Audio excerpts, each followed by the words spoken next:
أعوذ بالله من الشيطان الرجيم. بسم الله الرحمن الرحيم.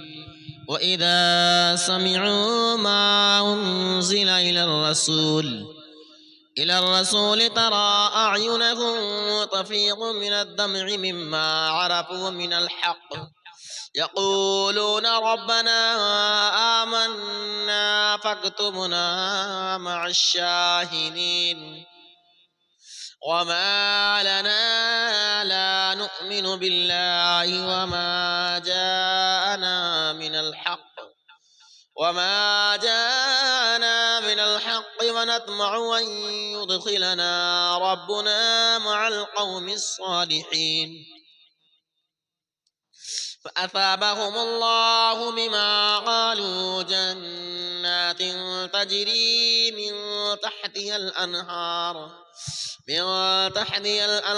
خالدين فيها وذلك جزاء المحسنين. والذين كفروا وكذبوا بآياتنا أولئك أصحاب الجحيم. يا أيها الذين آمنوا لا تحرموا طيبات ما أحل الله لكم ولا تعتدوا إن الله لا يحب المعتدين. وكلوا مما رزقكم الله حلالا طيبا واتقوا الله الذي أنتم به مؤمنون. لا يؤاخذكم الله باللغو في أيمانكم ولكن يؤاخذكم بما عقدتم الأيمان. وكفارته إطعام 10 مساكين من أوسط ما تطعمون أهليكم أو كسوتهم وتحرير رقبة. ومن لم يجد فصيام 3 أيام ذلك كفارة أيمانكم إذا حلفتم واحفظوا أيمانكم كذلك يبين الله لكم آياته لعلكم تشكرون. يا أيها الذين آمنوا إنما الخمر والميسر والأنصاب والأزلام رجس من عمل الشيطان فاجتنبوه لعلكم تفلحون. إنما يريد الشيطان أن يوقع بينكم العداوة والبغضاء في الخمر والميسر ويصدكم عن ذكر الله وعن الصلاة فهل أنتم منتهون. وأطيعوا الله وأطيعوا الرسول واحذروا فإن توليتم فاعلموا أنما على رسولنا البلاغ المبين. ليس على الذين آمنوا وعملوا الصالحات جناح فيما طعموا إذا ما اتقوا وآمنوا وعملوا الصالحات ثم اتقوا وآمنوا ثم اتقوا أحسنوا والله يحب المحسنين.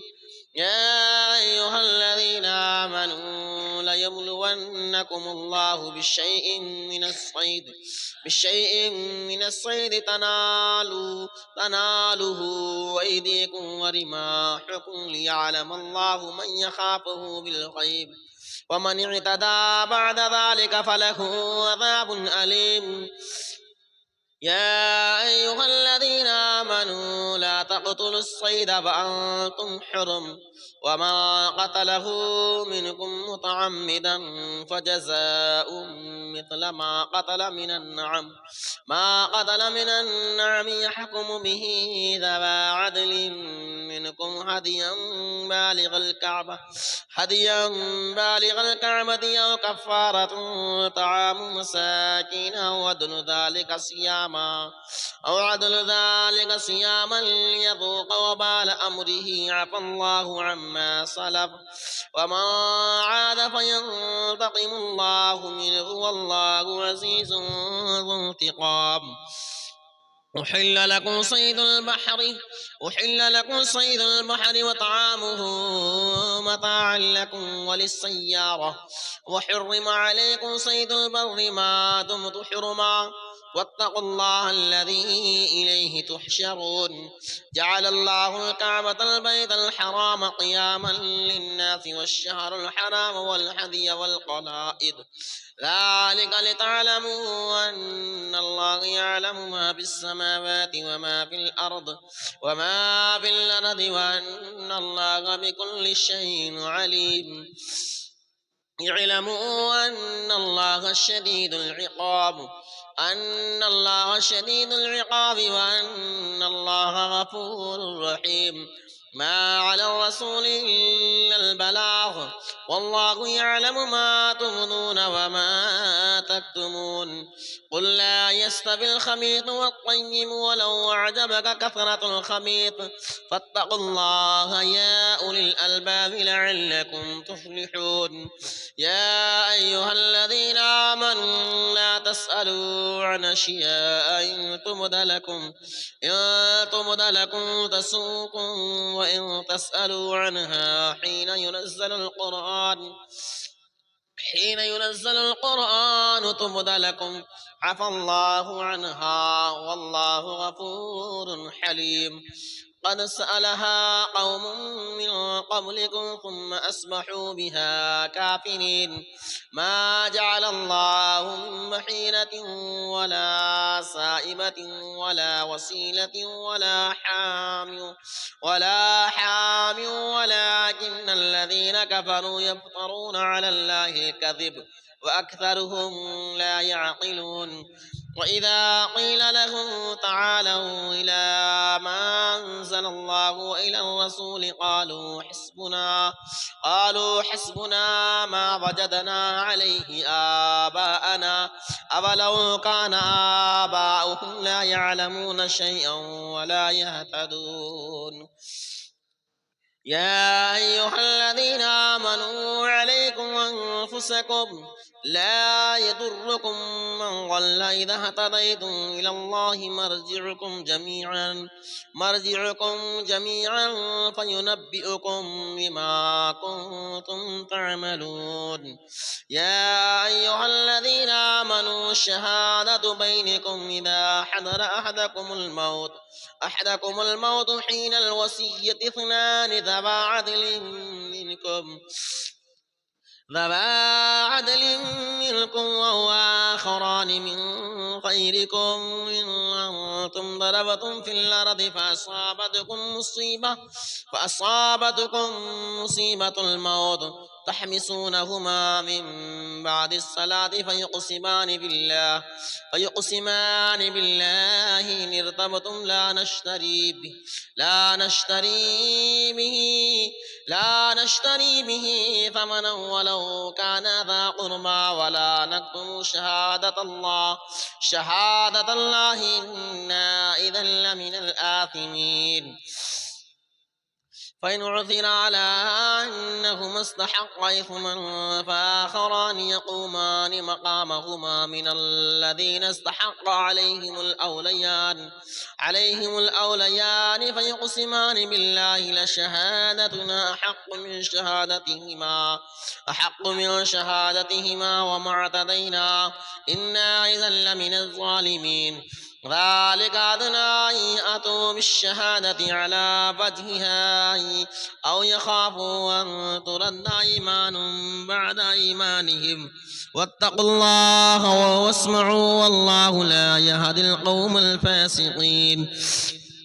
يوم يجمع الله الرسل فيقول ماذا أجبتم قالوا لا علم لنا إنك أنت علام الغيوب إذ قال الله يا عيسى ابن مريم اذكر نعمتي عليك وعلى والدتك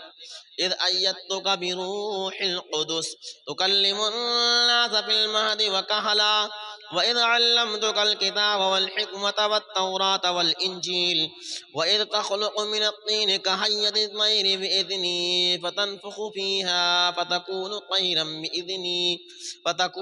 طيرا بإذني وتبرئ الأكمه والأبرص بإذني وإذ تخرج الموتى بإذني وإذ كففت بني إسرائيل عنك إذ جئتهم